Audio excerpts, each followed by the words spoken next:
dizer que o interesse que as matérias eleitorais suscitam em Angola vão para além das nossas fronteiras.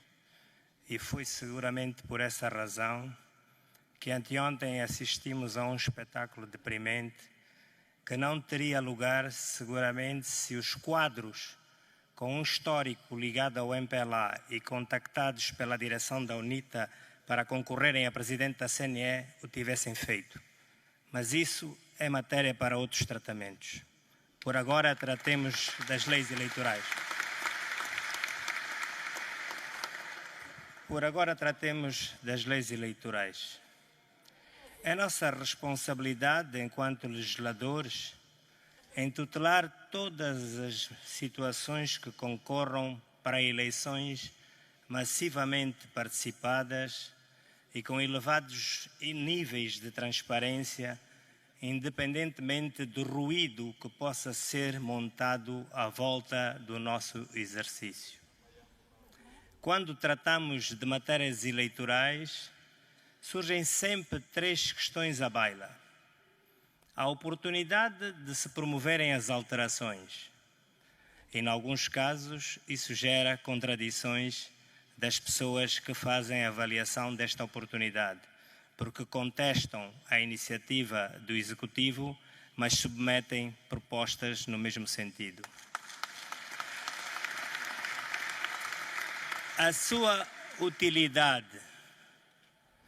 Contestam a utilidade de nós estarmos a mexer em determinados institutos na lei, mas submetem inovações de institutos que podem onerar o próprio Estado. A sua viabilidade.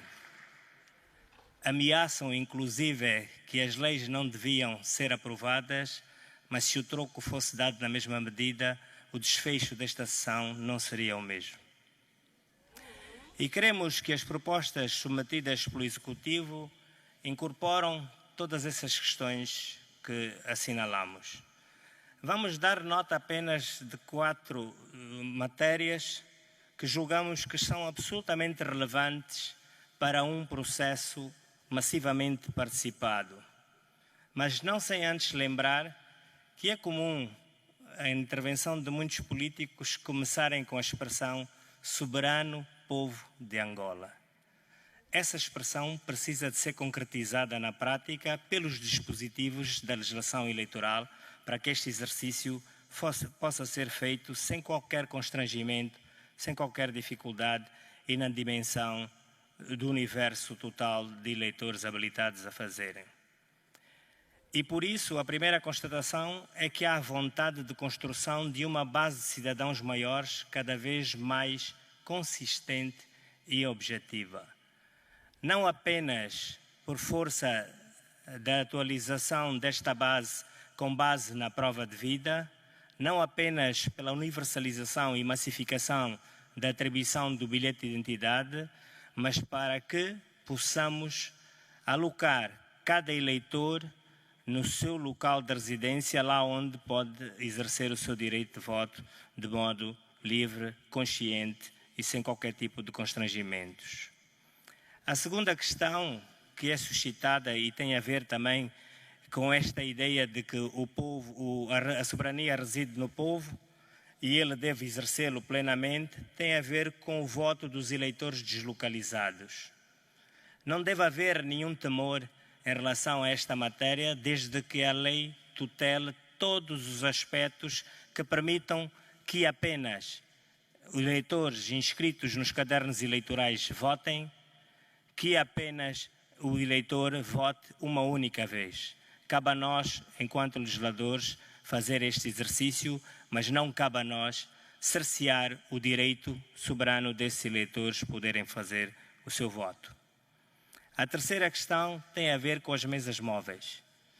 Já estivemos previstas na legislação eleitoral em anos anteriores, elas foram suprimidas, mas resulta de constatações que foram aqui já partilhadas, de eleitores que têm que caminhar longo tempo ou grandes distâncias para poderem exercer o seu direito de voto, ou daqueles que estão privados dessa possibilidade por estarem acamados ou a cumprirem ou detidos em estabelecimentos prisionais.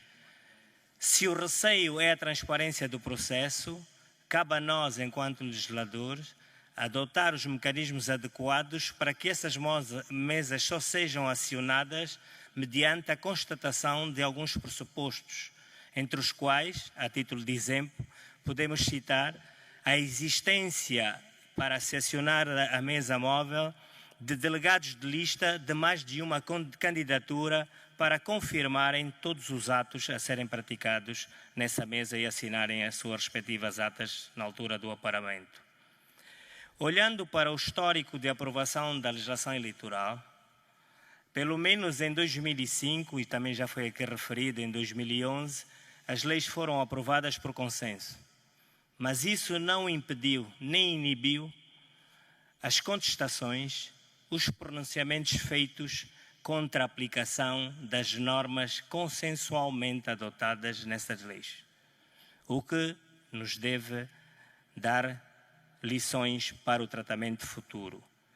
E é consciente desta realidade que o MPLA, para além de aprovar as propostas de leis submetidas pelo Executivo, decidiu dar o seu voto favorável aos projetos de leis submetidos pelo Grupo Parlamentar da UNITA, para que em sede das discussões nas comissões de trabalho especializadas da Assembleia Nacional se encontrem as melhores soluções legislativas com o rigor e objetividade e, sobretudo, seriedade necessárias a bem de Angola e dos angolanos. Obrigado.